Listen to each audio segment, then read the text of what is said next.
BSc MLT.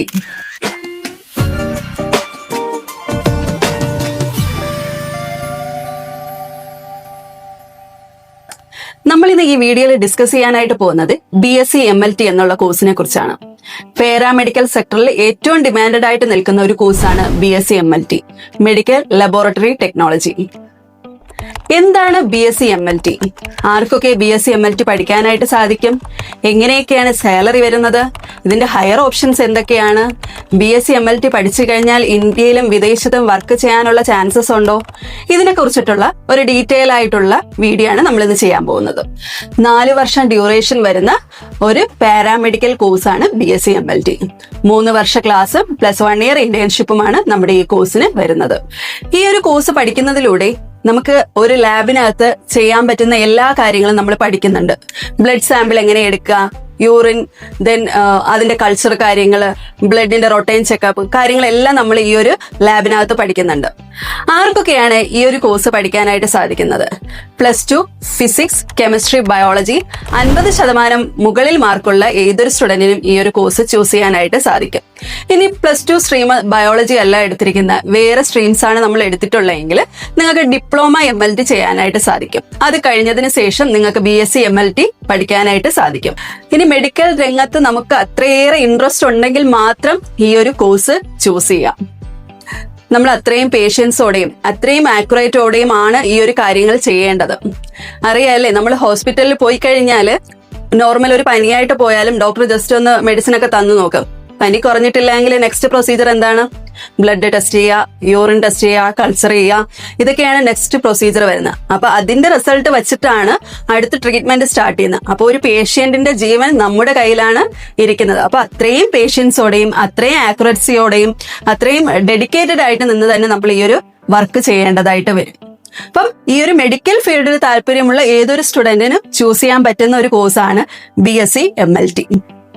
ഇനി BSc MLTക്ക് അകത്ത് എന്തൊക്കെയാണ് പഠിക്കാനുള്ളത്? പ്രധാനമായി ഹ്യൂമൻ അനാട്ടമി പഠിക്കണം, ഫിസിയോളജി, ബയോകെമിസ്ട്രി, ഈ 3 സബ്ജക്റ്റുമാണ് നമുക്ക് ഫസ്റ്റ് ഇയറിനകത്ത് പഠിക്കാനായിട്ട് വരുന്നത്. അതുകൂടാതെ ഹെമറ്റോളജി, രക്തത്തിനെ കുറിച്ച് നമ്മൾ പഠിക്കണം.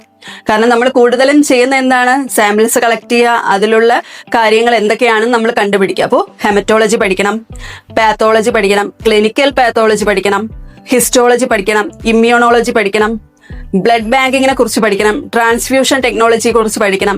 ഇത് കൂടാതെ ലാബ് എങ്ങനെ മാനേജ് ചെയ്യാം, quality control, biomedical waste management, diagnosis technology, molecular diagnostic, ഇങ്ങനെ തുടങ്ങിയ ഡിപ്പാർട്ട്മെന്റ്സുകളാണ് നമ്മൾ ഈ ഒരു ഡിപ്പാർട്ട്മെന്റിനകത്ത് പഠിക്കുന്നത്. ഇപ്പോൾ നോക്കുകയാണെങ്കിൽ നമ്മൾ ഓൾമോസ്റ്റ് എല്ലാ കാര്യങ്ങളും ഈ ഒരു കോഴ്സിനകത്ത് പഠിക്കുന്നുണ്ട്. ഇതിൽ നമ്മൾ തിയറി മാത്രമല്ല പഠിക്കുന്നത്, പ്രാക്ടിക്കലും കൂടെയാണ് പഠിക്കുന്നത്. തിയറിയും പ്രാക്ടിക്കലും ഒരേ ലെവലിൽ നിന്ന് തന്നെയാണ് നമ്മൾ പഠിക്കുന്നത്. അതുകൊണ്ട് ഈ ഒരു കോഴ്സ് എടുക്കുന്ന സ്റ്റുഡൻസിന് ആർക്കും തന്നെ ബുദ്ധിമുട്ട് ഉണ്ടാകത്തില്ല. കാരണം നമ്മൾ തിയറിയും പ്രാക്ടിക്കലും ഒരേപോലെയാണ് പഠിച്ചു പോകുന്നത്. പ്രാക്ടിക്കൽ ചെയ്യുന്നത് കാരണം നമ്മൾ തിയറി മറന്നു പോകില്ല. അപ്പൊ വളരെ ഈസി ആയിട്ട് തന്നെ എക്സാംസ് ഒക്കെ കൊടുക്കാനായിട്ട് സാധിക്കും. ഇനി BSc MLT കഴിഞ്ഞാൽ ഹയർ സ്റ്റഡി ഓപ്ഷൻസ് ഉണ്ടോ എന്ന് എല്ലാവർക്കും ഒരു ഡൗട്ട് ഉണ്ടായിരിക്കും. ഹയർ സ്റ്റഡീസ് ഓപ്ഷൻസ് ഉണ്ട്. BSc MLT കഴിഞ്ഞാൽ MSc MLT നിങ്ങൾക്ക് ചെയ്യാം.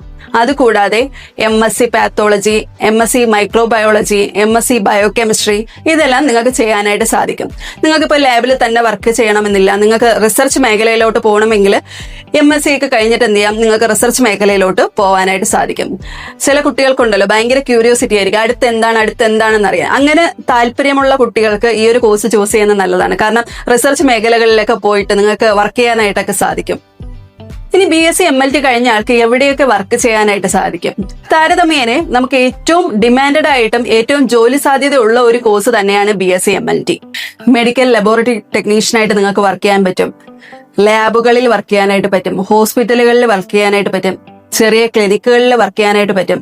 ഇനി പലതരത്തിലുള്ള ലാബ്സ് ഉണ്ട്. നമ്മുടെ പാത്തോളജി ലാബ് വരുന്നുണ്ട്, മൈക്രോബയോളജി ലാബ് വരുന്നുണ്ട്. ഇതിനകത്തെല്ലാം നിങ്ങൾക്ക് വർക്ക് ചെയ്യാനായിട്ട് സാധിക്കും. ബ്ലഡ് ബാങ്കിനകത്ത് വർക്ക് ചെയ്യാനായിട്ട് സാധിക്കും.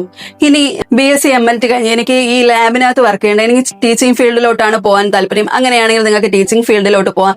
ഇനി മാനേജ്മെന്റ് സെക്ഷനിലോട്ടാണ് പോകാൻ താല്പര്യമുണ്ടെങ്കിൽ നിങ്ങൾക്ക് MBA എടുത്തതിന് ശേഷം മാനേജ്മെന്റ് സെക്ഷനിലോട്ട് പോകാം. നിങ്ങൾക്ക് ഏത് ഫീൽഡിലോട്ട് വേണമെങ്കിലും പോകാനായിട്ട് സാധിക്കും. ഇന്ത്യയിലും വിദേശത്തും ഇതിന് കോഴ്സിന് എങ്ങനെയാണ്, ചാൻസ് ഉണ്ടോ എന്നൊക്കെ എല്ലാവർക്കും ഡൗട്ട് ആയിരിക്കും. ഇന്ത്യയിൽ ഉള്ള കാര്യം നമുക്കറിയാം, വിദേശത്ത് എങ്ങനെയാണ്, വിദേശത്ത് ചാൻസസ് ഉണ്ടോ, അങ്ങനെയൊക്കെ ഡൗട്ടിൽ നിൽക്കുന്ന സ്റ്റുഡൻസ് നമ്മുടെ ഇടയിലുണ്ട്.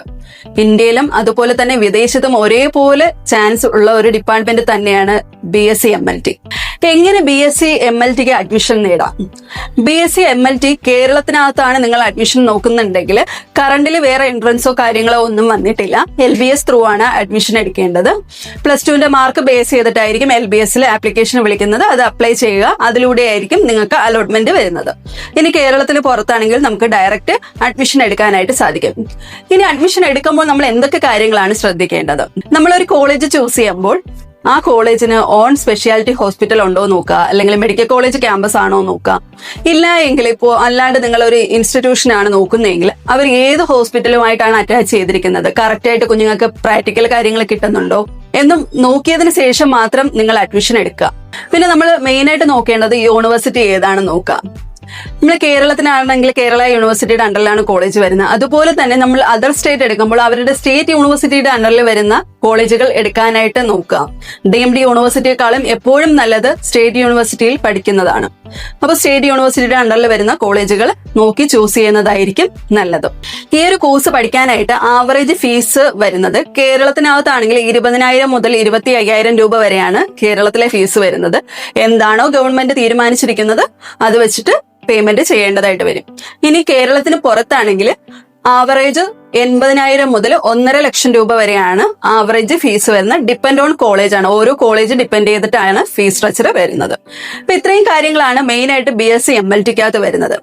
ഇനി ഞാൻ ഒന്നുകൂടെ പറയാണ്, നമ്മൾ മെഡിക്കൽ ഫീൽഡിൽ നിൽക്കാൻ താല്പര്യമുള്ള സ്റ്റുഡൻസ് മാത്രം ഈ ഒരു കോഴ്സ് എടുക്കുക. നമ്മൾ ആത്മാർത്ഥതയോടെ വർക്ക് ചെയ്യാൻ ആഗ്രഹിക്കുന്ന കുട്ടികൾ മാത്രം ഈ ഒരു കോഴ്സ് എടുക്കുക. കാരണം ഓരോ പേഷ്യന്റിന്റെയും ജീവൻ നമ്മുടെ കയ്യിലാണ്. നമ്മുടെ റിസൾട്ട്, നമ്മൾ കൊടുക്കുന്ന റിസൾട്ട് വെച്ചിട്ടാണ് അവരുടെ ട്രീറ്റ്മെന്റ് കാര്യങ്ങൾ പോകുന്നത്. അപ്പൊ അത്രയും ഇഷ്ടപ്പെട്ട് മാത്രം ഈ ഒരു കോഴ്സ് ചൂസ് ചെയ്യാനായിട്ട് നോക്കുക. അപ്പോൾ ഈ ഒരു കോഴ്സിനെ കുറിച്ച് ഇനി എന്തെങ്കിലും ഡീറ്റെയിൽ ആയിട്ട് അറിയണമെങ്കിൽ, എങ്ങനെയാണ് കോളേജ് ചൂസ് ചെയ്യേണ്ടത്, അല്ലെങ്കിൽ കോളേജസിന്റെ ഡീറ്റെയിൽസ് എന്തെങ്കിലും അറിയണമെങ്കിൽ സ്ക്രീനിൽ കാണുന്ന നമ്പറിലേക്ക് കോൺടാക്ട് ചെയ്യാം. അപ്പൊ അടുത്തൊരു വീഡിയോ കാണുന്നത് വരെ ബൈ ബൈ.